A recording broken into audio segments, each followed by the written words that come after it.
Mr. Sandeep Runwal, President NAREDCO, Dr. Niranjan Hiranandani, Mr. Rajan Bandilkar, Mr. Anuj Puri, and distinguished ladies and gentlemen. Yesterday's speech by the Finance Minister was highly commended on account of it being a brief speech, because the earlier ones had been rather long. And then, during the course of her speech on part 2, when she talked about the direct tax provisions, she touched upon 13 tax topics in paras 121 to 137. Next slide, please. And then she said a few other changes are being made. So one thought that if she's already talked about 13, maybe there'd be 4 or 5 or 10 more. But then we find, next, that the finance bill contains as many as 83 clauses relating to income tax. It's not just a few. There are 83 clauses. And if we count the number of amendments, number of clauses to amend the Income Tax Act that have taken place from the year 2019 up to now, during her tenure as Finance Minister, the total from 2019, including these 83, comes to as many as 425 amendments that have been proposed. You can see that's a huge number, and we have to keep track of all of these. Not just me, each of you has to keep track of all of these, because these are the things that affect you in every way. Next. The memorandum explaining the provisions of the finance bill states that the objective of amendments is to continue reforms through tax incentives to remove difficulties faced by taxpayers, please note this, and rationalization of various provisions. And then next, the proposed amendments. Next. The proposed amendments are organized under the following heads: rates of income tax, promoting voluntary compliance, etc. And also, again, at the end, rationalization measures. But we find that there is something that is quite different in practice. There have been so many changes that have been made which are retrospective. Now, if any assessee makes a mistake, they have to correct it. And even if they do it correct, even if they try and correct it voluntarily, there's quite often a tax, an interest, a penalty, sometimes even a prosecution. But when the government makes mistakes and correct them and retrospectively, so that the burden is really borne by the assessees, by all of us, then there is no consequence whatsoever for the finance minister or for the officials involved. You can see how many retrospective amendments there are this time. Next, please. Next. Clause 3, 4B, 5, 7. It goes on like that. Next. Next. And one of these goes back till 2005. Clause 13 to amend Section 40 relating to amounts not deductible goes back to 2005. So we find that there are so many retrospective amendments which just create a lot of difficulty and create a lot of litigation as well, because if a person is affected, then certainly they're going to challenge the retrospective applicability of these provisions. We will see some of these when we come to them specifically. Next. But having seen this and seeing how the provisions of the finance bill, of the tax provisions, are presented every year, which affects us in so many ways, we must examine the provision, some of the provisions themselves, but also we must see the macro view, because it's not just the detailing, although I'm not happy with the way in which this is detailed, but the macro is very big. The country, our country, is huge. Each one of us is working so hard. Each one is contributing in the way in which we possibly can. But then let's first come to this, and then we'll go to the macro position. Next slide. One amendment that relates to immovable property is that of TDS of 1% under Section 194IA. Now they're amending the law with effect from 1st February 2022, 1st April 2022, to say that TDS will be at 1% of the transaction price or the stamp duty value, whichever is higher. So suppose you are buying a property for 1 crore of rupees, and you find that the reckoner value is 1 crore and 5 lakhs of rupees. Normally, because your transaction price is 1 crore of rupees, you would do TDS of 1% on 1 crore. That is 1 lakh of rupees. But now you will have to do it with reference to that 1 crore and 5 lakhs, which is the reckoner value. So you'll have to pay a little extra TDS. The amount is not significant. It's just that a change is being made, and I don't really see much reason for it, because in any case, under Section 285BA of the Income Tax Act, whenever a transaction is for more than 30 lakhs of rupees, the registrar is obliged to inform the Income Tax Department, which he does electronically because he's got the PAN numbers, and the Income Tax Department will know about it. Yet, we have now to pay TDS with reference to the higher of the two, the transaction price or the stamp duty valuation. And another amendment is that suppose you're buying a property for sale 48 lakhs of rupees, and the reckoner value is 52 lakhs of rupees. Now, you do not have to pay TDS because your transaction is less than 50 lakhs of rupees. But now they say that even though your transaction is less than 50, if the reckoner value is more than 50, you will have to pay TDS. You will have to deduct tax at source on the higher of the two. It is only if both your transaction value and the reckoner value or the stamp duty valuation are below 50 lakhs of rupees that you will not have to deduct TDS under Section 194IA. Now, they say this is with effect from 1st April 2022. Normally, a reference to 1st April of a year would refer to that assessment year. So 1st April 2022 would normally refer to assessment year 22-23, which refers to financial year 2021-22. That means the year that's going on. But there have been so many transactions which have taken place where the transaction was done at a price less than the reckoner value, and the TDS was done at that lower figure. Now, if one is required to have paid TDS on the higher one, will that be treated as a default? We'll have to see. Then again, the Income Tax Department can charge interest and penalties. And there's not anything very much to gain. The amount is going to be insignificant, but it will just create more problem for everyone.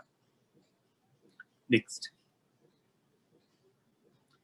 By and large, the rates of tax have remained the same. However, for individuals, HUFs, BOIs, there has been one change. The rate of surcharge on capital gains, on certain kinds of capital gains, is now capped at 15%. In para 134 of her speech, the finance minister stated, I propose to cap the surcharge on long-term capital gains arising on transfer of any type of asset at 15%. So she uses the words of any type of asset. But in fact, that is not so. When you look to the finance bill itself and to the memorandum explaining the provisions of the finance bill, this is not a concession that is given in terms of real estate or jewelry.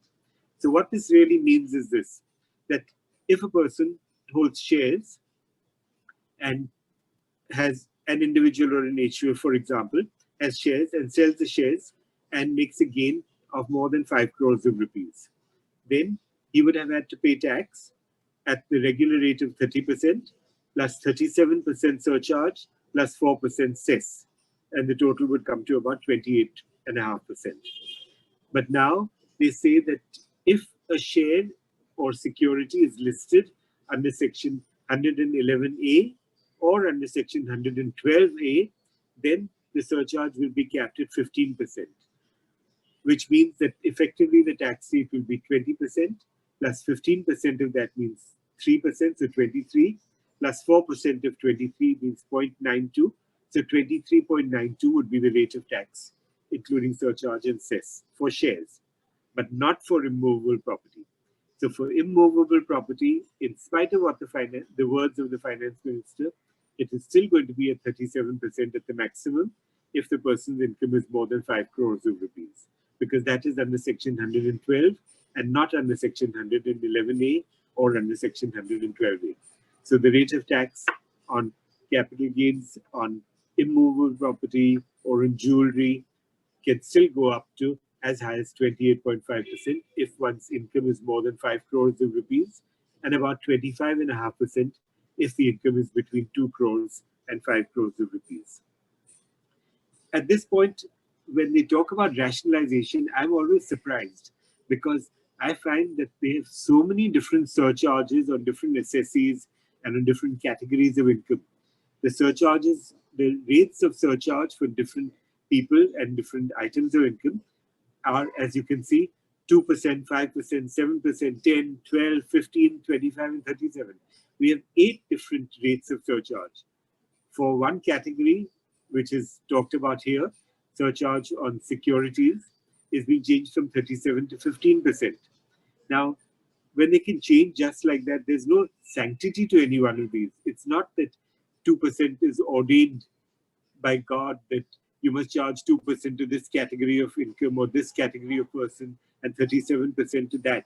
There should be some rationale. But I find that these, and especially the movement that takes place, applying one rate today and applying another rate tomorrow to the same kind of activity or the same kind of income, is really making distinctions without any essential difference. This just causes so much complexity. It's not at all simple for assessees. I don't suppose it is simple for the income tax department either, which is why when they were trying to computerize the income tax returns this year, even a company like Infosys had to go through so much flack and everyone's returns got delayed on this account.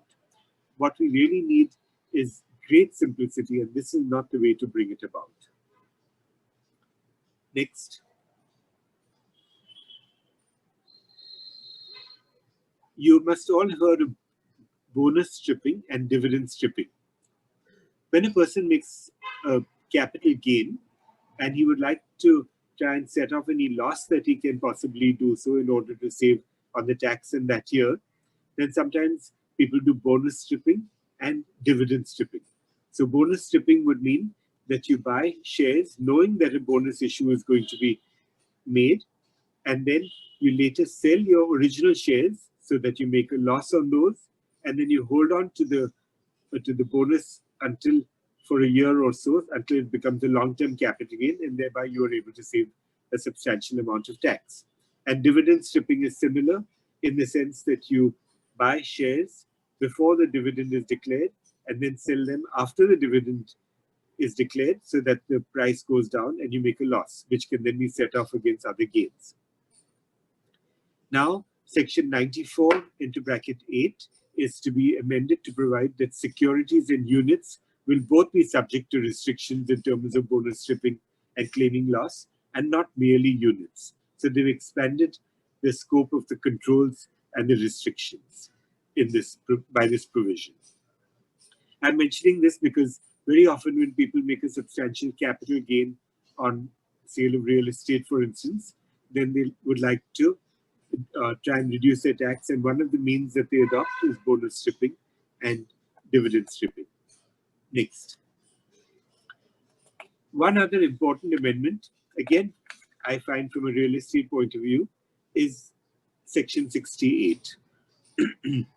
Every builder requires to borrow money. You may borrow from banks or you may borrow from NBFCs, but quite often people borrow from individuals or partnership firms or companies from private sources because it's not always available from NBFCs and from banks. Now, Section 68 of the Income Tax Act is an important section which has been there for a long time. It says that if any person has received a credit, which are here called cash credits, if a person has received a credit, then it is the duty of the borrower to have to explain where he got it from. And he is not merely to say, I got it from Mr. X, who has such and such PAN number. No, he has to go beyond that.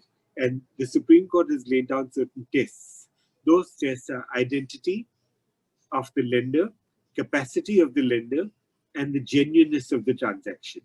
So today, if you as a builder borrow money from people, then the ITO is likely to go into your accounts and your balance sheet and say, you have borrowed from so many different people. I want you to prove their identity, their capacity, and the genuineness of this transaction. But now, there will be one more burden that will be cast upon you. And that is that you have not only to explain your source, but your source has to explain his own source. So therefore, the ITO we can go back to your lender, even though you proved his identity, his capacity, and genuineness, and the lender also will have to explain the nature and sources of the amount. Now, we find that this becomes very problematic in practice because your assessments get held up if what the other person does is not within your control. You've given a PAN number, you've got the money by check, you do not know how he's got it. He seems to be a reliable party, you've been dealing with him for a long time, and so on. But you still have to ask him to explain. And if he doesn't explain, then the problem ultimately lands up with you, because the amount of loan that you've got is treated as being not genuine, and therefore will be treated as your income under Section 68 of the Income Tax Act. So one has to be very careful of these provisions. And when you borrow, take as much information as you can. You must kind of carry out the scrutiny of your own lenders. On the one hand, you want their money. On the other hand, you want them to prove their sources. But you will have to do that in order to save yourself trouble at a later date. Next. Section 79A is being introduced to say that if there is a search or a survey, and if the income tax officer wants to make an addition on that account, then he says that if I'm adding 1 crore of rupees to you and you already have losses brought forward out of the current year of 5 crores of rupees, you cannot set off this positive income of 1 crore against the loss of 5 crores and pay no tax at all. You must pay tax on this item that I'm adding on, this item of income that I'm treating as your income. You may carry forward your loss separately, but you will have to pay tax on this amount right now, and you cannot set it off. So, and also, if there is any loss or depreciation, even genuine depreciation, this cannot be set off. So this provision can be rather harsh, because on the one hand, you've already made losses, and then if the ITO assesses you to tax, you have to pay tax on that without getting the opportunity of a set-off. Next. There were a large number of, there were amendments made last year, particularly to Section 148 and Section 148A of the Income Tax Act. And the Income Tax Department really went to town. They issued so many notices, reopening cases going back many, many years, and many of the persons filed writ petitions in the courts. So these petitions have been filed hundreds in the Bombay High Court and in Delhi and in other places. Even though these matters are going on, the Income Tax Department again wants to make certain amendments. They introduced a new Section 148A in 2021. They're again introducing some amendments in Section 144B, etc. There will be much more chaos now, but they have not sorted out the problem of the reopening that they've already done. So all those writ petitions in the High Court will continue, and now we will have to look at all these provisions again and see how they will apply to us. I want to point out to you one thing, that in the memorandum explaining the provisions of the finance bill, for once they've admitted that they've made errors. They say, next please. Next. Yes, they say to correct the inadvertent drafting errors. An error will be either inadvertent or totally negligent. I think it should be treated as totally negligent in this case, because the government has armies of people and they spend so much time over this. They concentrate on these things, and when they're making an amendment, they still make a mistake in these. So these are not inadvertent drafting errors. These are things that every lawyer or chartered accountant will see when these things come up. But at least this time they've admitted that they made an error, which is also actually apparent from the fact that there are so many retrospective amendments. Next.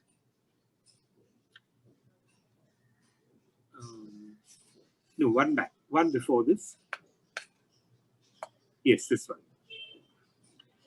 This was an interesting provision that was introduced several years ago, and that was this, that if an Indian company were to invest in the shares of a company outside India, and held at least 26% of the overseas company, then if the overseas company declared a dividend and that came back to the Indian company, then the rate of tax was only going to be 15%, which was a big benefit because otherwise an Indian company receiving a dividend would have had to pay tax at about 33 or 34%.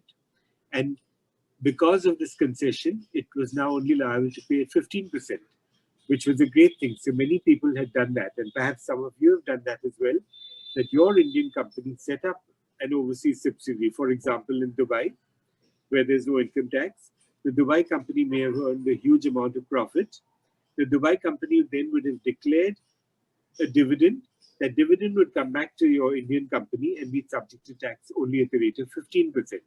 So it was very useful, and several people really did benefit from this by earning income outside India and bringing it back into India with this very small rate of tax. But now this has been changed. This is being changed, and now the concessional rate of tax will no longer be available. So whatever you need to do, you should get in before the 31st of March. Next. Section 43B has been on the statute book for many years. And this says that there are certain kinds of payment for which you should get a deduction not on mercantile or accrual basis, but only on actual payment. One of those is interest to a financial institution. So if you borrow from a bank, for instance, and you have to make a payment of interest and you don't make payment of interest, but you just provide for it in your books of account, merely on the basis of the provision, you will not be able to get a deduction on a mercantile basis, but you will have to actually pay that interest in order to get a deduction.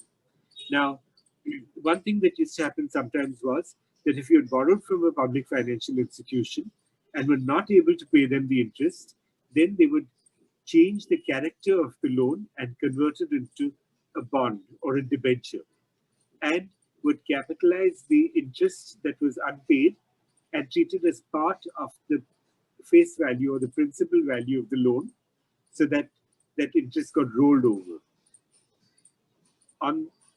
You would now have to, of course, pay interest on the debenture amount, but the Income Tax Department now seeks to amend Section 43B to say that the mere fact that your interest has got rolled over into the face value of the debenture or into the total value of the debenture does not mean that you will get a deduction under Section 43B. You would get a deduction only on actual payment and not merely on the character of it being changed or by book entries being so passed. Next, please. The finance minister talked about taxation of virtual digital assets. Now, of course, one thing is cryptocurrency. We keep hearing about that. There are many kinds of different cryptocurrencies that are prevalent all over the world. And this is one that will be charged at 30%. Up to now, there has been uncertainty about whether it is legal for Indians to hold cryptocurrency or not legal. The Reserve Bank of India has not come out with clear directions on that. So therefore, we presume that it's legal until it is declared illegal. In any case now, the law will say that there will be a tax of 30% for all assessees on cryptocurrency. Now, when there is a tax at 30%, that means this is quite different from the rates of tax that apply to companies. Because today a company may have to pay tax only at the rate of 22% plus surcharge plus cess. Or if it's a new manufacturing company, it may be only at the rate of 15%. So it could be at 15% plus surcharge plus cess. But now Section 115 BBH will apply to all assessees, and the basic rate of tax will be 30%. So even if you have held a cryptocurrency for a long period of time, or if you held it for a short period of time, or you're treating it as a business activity and not as a capital gain, the rate of tax in all these situations and for all kinds of assessees will be 30%. But of course, there will be surcharge and cess. So if it's an individual who has a high income, then the rate of tax again can go up to 42.744, as you are aware. And other losses cannot be set off against this. So if you make a gain on cryptocurrency, just as we saw a little while ago in respect of a search and seizure operation and an addition made on that account, you cannot set off other losses against this, nor can you set off losses of cryptocurrency against other gains that you have. So you cannot speculate, for instance, on cryptocurrency, make a loss and set it off. Cryptocurrency falls in its own category, and that can only be used for income and losses in that category itself. One other thing that has been mentioned, not so much in the newspapers, but in the finance bill or in the memorandum explaining the finance bill, is non-fungible tokens, NFT. This is a new concept that is being developed, and it is quite unusual. So, for instance, an artist had come to me, and he has of course done his paintings and so on, and he wanted to have these converted into a digital form. He will hold the painting himself, or he may sell the painting to someone, but he will have the painting converted into a digital form and on a non-fungible basis, which means that there will be only a limited number of copies to be made on that, or no copies at all to be made on that. And then that NFT becomes tradable and can have a substantial value. So this is a new concept of jurisprudence that is being developed in the last few years and is going to gain much more popularity. Next, please. In fact, no, one back. Yes. In fact, this is an NFT. This is an example of an NFT. This is actually a kind of sketch, a replica of a painting. And as you can see, the price of this NFT was $239,838.82. You don't even get to hold a painting. You don't hold it physically. You just have this replica like we are seeing on a computer screen. But it's lying in a digital vault somewhere, and yet just this NFT has gone for $239,000. And it seems that there are others which are selling at even higher prices. It appears that Justin Bieber has one, which has gone for a huge amount of money. So these are new areas of earning money and of taxing money that are coming about. We all have to be aware of these. We have to keep up with the times. Next, please. Section 179 of the Income Tax Act has been on the statute book for a long time, but there's no change actually being made to the section, but it is only a change made to the heading or to the marginal note of the section. But I do want to bring this to your attention because it's a very important section and it can be very worrying. Normally in a private limited company or in a public limited company, there is a concept of limited liability. That means even if the company makes a loss, it doesn't fall upon the directors. It is only if there are criminal proceedings, etc., that there can be consequences on the directors, but not civil liabilities. However, this provision, Section 179, is an exception to the normal principle of limited liability. And this says that if there is a private limited company, and if that has liabilities to the income tax department, then in certain cases, those liabilities can be collected from the directors. A director may not even be a shareholder. He may have no shareholding at all. But just the fact that he's a director can expose him to having to pay these amounts of tax, interest, penalty, and even fine. The change that is going to be made to this section is only that they're going to remove the words in liquidation from the marginal note, and now it will only be liability of directors of private company. But the section still remains the same. It's just something that you should be aware of, though. And therefore, there are many people who just don't use private limited companies. They would much rather have a limited company, which requires 7 shareholders and 3 directors, and more compliance with the provisions of the Companies Act, but they don't want to expose themselves to Section 179. So if you have a private limited company, please do review this matter. Next. A retrospective amendment has been made in respect of exemptions of amounts received by patients or family members of patients for medical treatment on account of COVID. This is a good thing And therefore, if you've given any of your employees money, or if you've received from your employer a certain amount or from other people on account of COVID, then you can get some benefit and there can be a tax saving. Next. The Faceless assessment scheme has been going on. And again, they come up with amendment after amendment. In 2019, the scheme was introduced. In 2021, a new section 144B was introduced. Now there are further amendments and a still newer 144B is being introduced. A detailed procedure is now set out. The assessee cannot be compelled to appear, but the assessee can ask for a hearing. So this is something that can and does affect all of us. Faceless assessments are useful in some ways because one doesn't have the stress of going personally.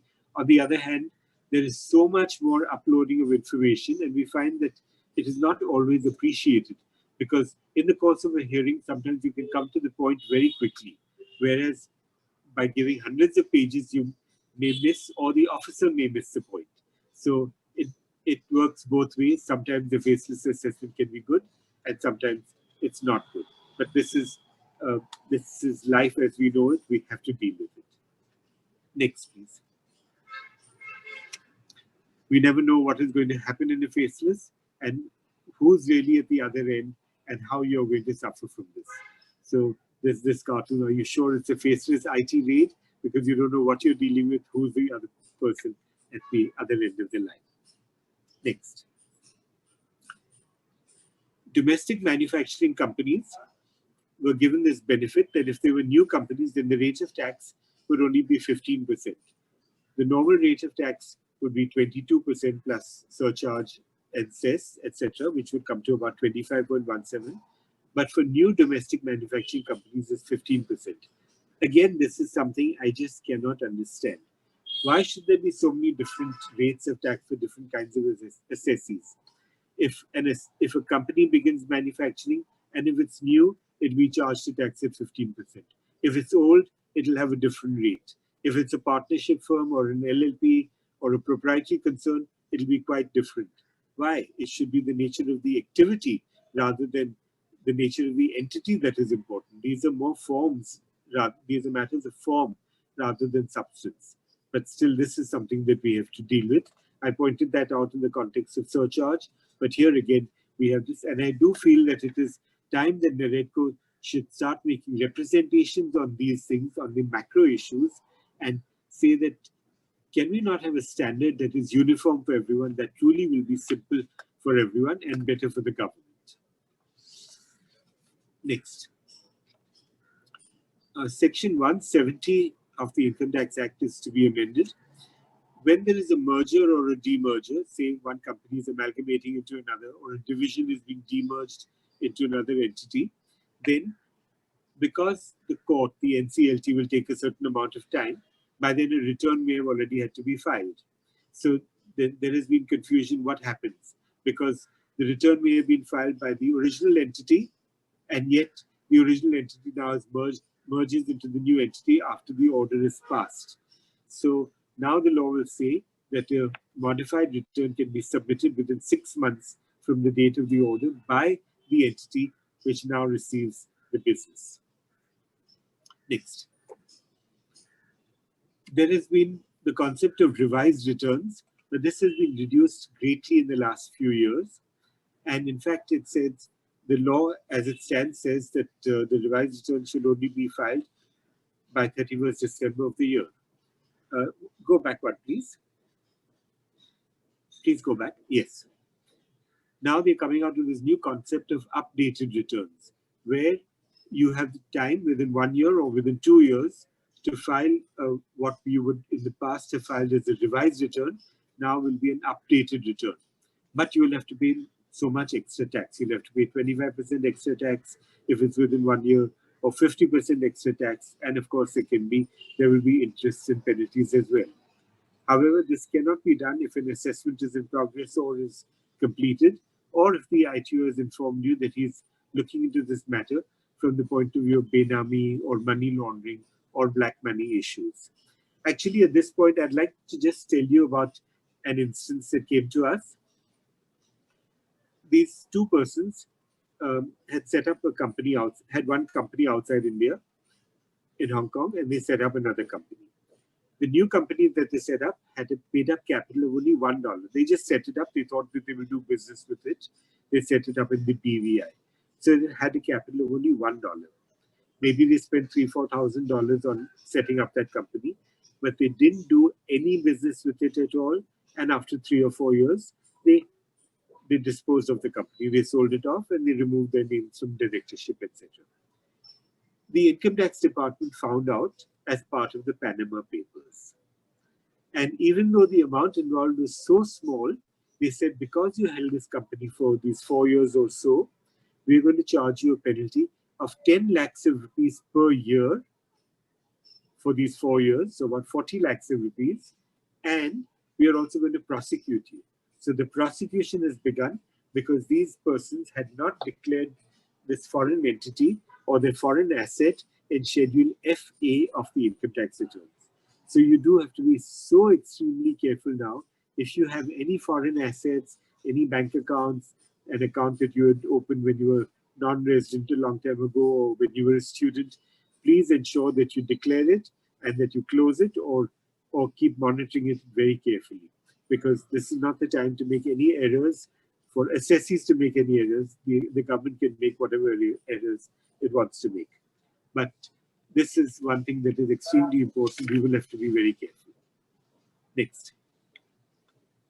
Now, there are many other amendments to the Income Tax Act, but I'm not going through those for want of time.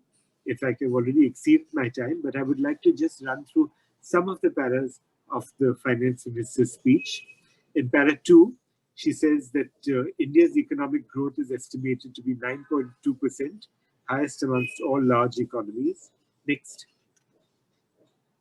In para 26, she talks of the National Ropeways Development Program in hilly areas, but this may also cover congested urban areas where conventional mass transit system is not feasible.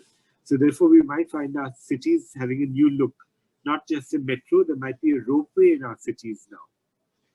In para 55, there is reference to housing for all. In 2022-23, 80 lakh houses will be completed and 48,000 crores is allocated for this purpose. Actually, the policy of the government had been housing for all by 2022. But now, in 2022-23, we know that there are still so many slums, there are still so many homeless people, there's still so much more to be done. But it is now for all of us, and especially for NAREDCO, to take the lead and to participate in the nation building that the Finance Minister wants us all to be involved in. Next. Para 56 says, the central government will work with the state governments for reduction of time required for all land and construction-related approvals. We hope that will happen, especially for environment clearances. And then para 68, urban development. By the time India becomes 100, that means in 2047, nearly half our population is likely to be living in urban areas. To prepare for this orderly urban development is of critical importance. We need to nurture the mega cities and the hinterlands, facilitate tier 2 and tier 3 cities to take on the mantle in the future, reimagine our cities into centers of sustainable living with opportunities for all, including women and children, and plan to steer a paradigm change.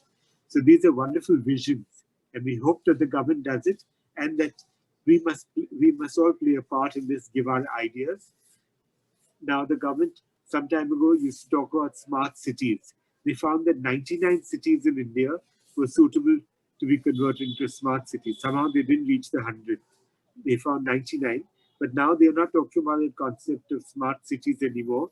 Now they're talking about urban development in this manner. In any case, whatever it is, and it need not be limited to 99 cities, but to any number, it's very good that urban development will take place. Next. A high-level committee of reputed urban planners, urban economists, and institutions will be formed. We must also see that urban planning should mean the development of new urban areas and not really the further development of existing urban areas. Because, for instance, cities like Mumbai have such a high density of population. We can keep developing these further by ropeways and other things, but that's not actually where the growth should be. There should be some new areas, new cities should be created where the quality of life can be much better at a much lower cost. That is very important. Then I would like to, however, talk about this para 71, urban planning. 5 existing academic institutions in different regions will be designated as centers of excellence. These centers will be provided endowment funds of 250 crores each. In fact, Dr. Niranjan Hiranandani has set up the Niranjan Hiranandani School of Real Estate. That is one which is, I think, ideally poised for this because its focus is real estate. He knows and so much about real estate, and NAREDCO has leaders of this kind. This is what we need to do to be able to participate in institutions such as this, get government funds in order to be able to support the urban planning that is to be done throughout the country. Next. Now there's going to be an emphasis on land records management. This has already been talked of in the last few years, but as you can see from the last few lines, it says there should be one nation, one registration software, which is to be promoted, and anywhere registration of deeds and documents. So therefore, if you've got properties in other cities or other states, you may not have to go anywhere else. You can just do it remotely or at the registrar in your hometown, which can be very useful. Next. Para 77 is something not relating only to real estate, but something that is very important for business to facilitate and speed up the voluntary winding up of companies from the currently required 2 years to less than 6 months. And then, of course, in Para 104, there's reference to the gift city, which again gets so many benefits. But we wish that there could be a standard rate of tax for everyone, and it should be much lower for everyone rather than high rates of tax for some and benefits for some and not for others. Next. Para 116, next, of the Finance Minister's speech says that again, as against a total expenditure of rupees 34.83 lakh crores projected in the budget estimates, the revised estimate is 37.7 lakh crores. So even in the Finance Minister's own estimates, with less than a year having gone by, there's been a difference of 3 lakh crores, about 10%. So the government also can make mistakes. They have an army of statisticians, but still we find that they come out with these corrections, which assessees must be given the leeway to be able to do. Actually, I think that this budget exercise has become very outdated and needs to be done very differently. We need actually a report card. We are never told about what was projected last year or promised last year and what has happened since then. That they want to spend on they had a Nirbhaya fund, and how much have they utilized for it? We never know about that. So before the New Year's budget is presented to Parliament, there should be a report card on the last year's budget that should be presented, and we should all be able to see what has actually been done. I think that is extremely important. We would just, next slide, please. Since there was so much reference to housing, I want to point out some of these figures. The population density of some of the large cities of the world are set out here.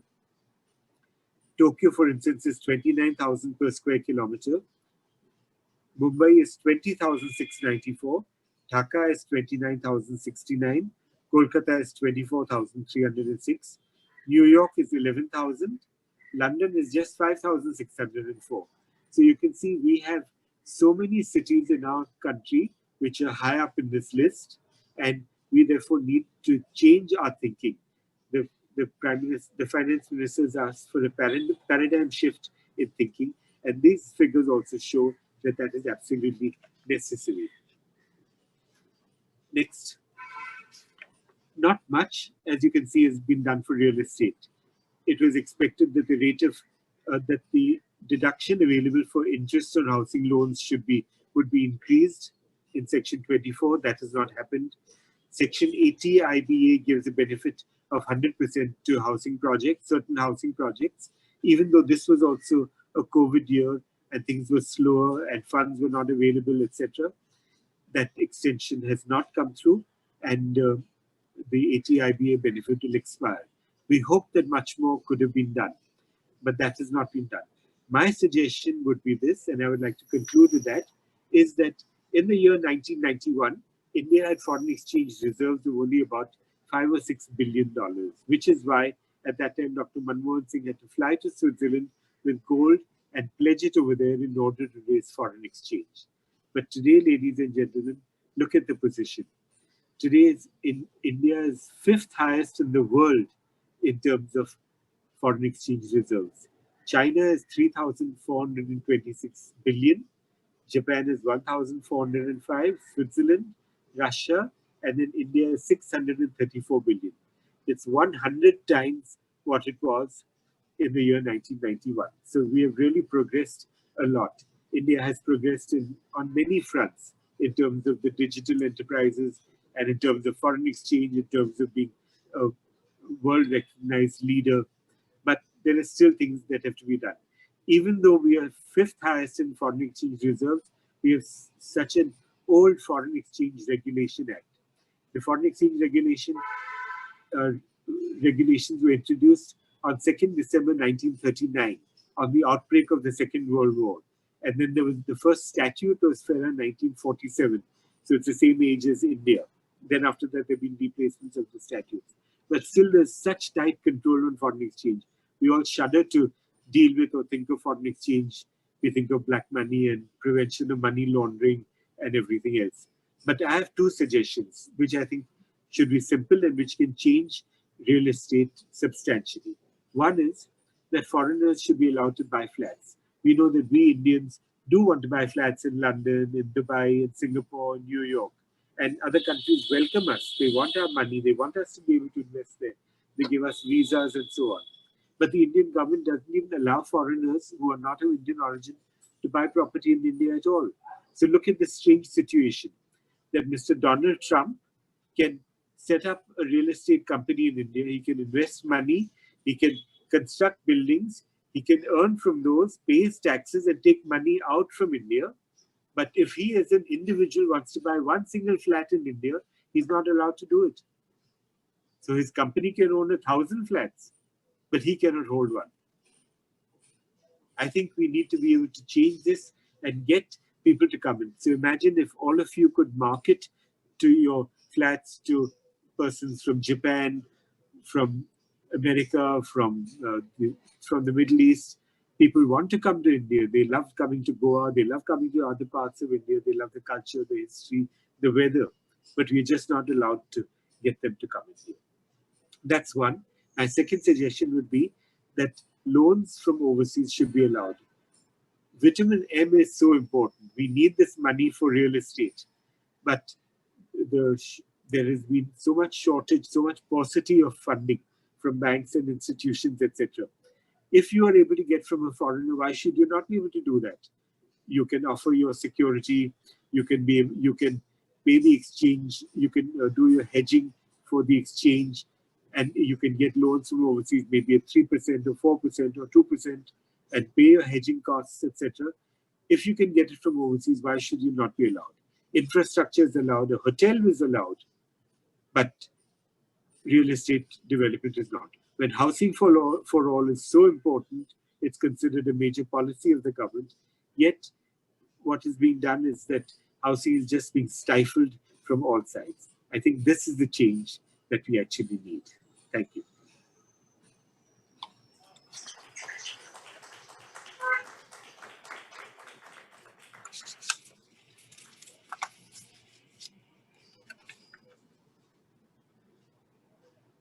A very good evening to everyone. This event has kick-started with a phenomenal start with a powerful and thought-provoking presentation by our eminent guest, Advocate Anil Harish sir.